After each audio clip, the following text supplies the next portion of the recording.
आजची रात्र खास आहे.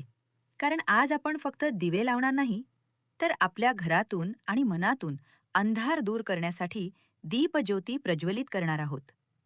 पण आज एक प्रश्न अनेकांच्या मनात आहे.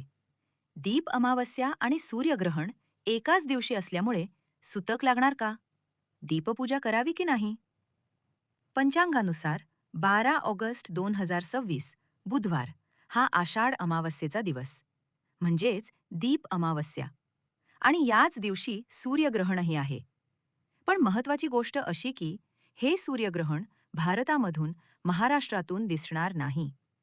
त्यामुळे पंचांगाधारित माहितीनुसार भारतासाठी ग्रहणाचा सुतक काळ लागू होत नाही. म्हणूनच दीपपूजा पुढे ढकलण्याची आवश्यकता नाही. आपल्या संस्कृतीत दीप म्हणजे केवळ एक ज्योत नाही, तो आहे ज्ञानाचा प्रकाश, आशेचा प्रकाश, सकारात्मकतेचा प्रकाश. घरात कितीही अंधार असला, एक छोटासा दिवा त्या अंधाराला आव्हान देतो. आणि कदाचित म्हणूनच दीप अमावस्येला आपण घरातील प्रत्येक दिव्याला आदराने पूजतो. 12 ऑगस्टला सूर्यास्तानंतर दीपपूजन करता येईल. स्थानिक पंचांगानुसार वेळेत थोडा फरक असू शकतो.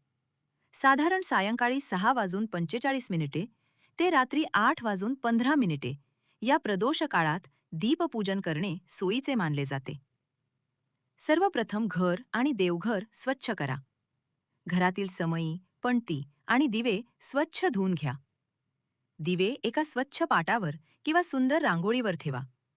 त्यांना हळद, कुंकू, अक्षता आणि फुले अर्पण करा. तुपाचा किंवा तेलाचा दिवा लावा आणि मग मनापासून प्रार्थना करा. ओम दीपज्योतिः परब्रह्म दीपज्योतिर्जनार्दनः दीपो हरतु मे पापम दीपज्योतिर्नमोस्तुते. आज दिवा लावताना फक्त घर उजळू नका. आपल्या मनातली चिंता, भीती आणि नकारात्मकताही त्या प्रकाशासोबत दूर जाऊ दे.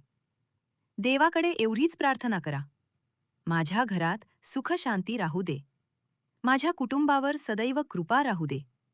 आणि माझ्या आयुष्यातील प्रत्येक अंधाराला ज्ञान, आशा आणि विश्वासाचा प्रकाश मिळू दे.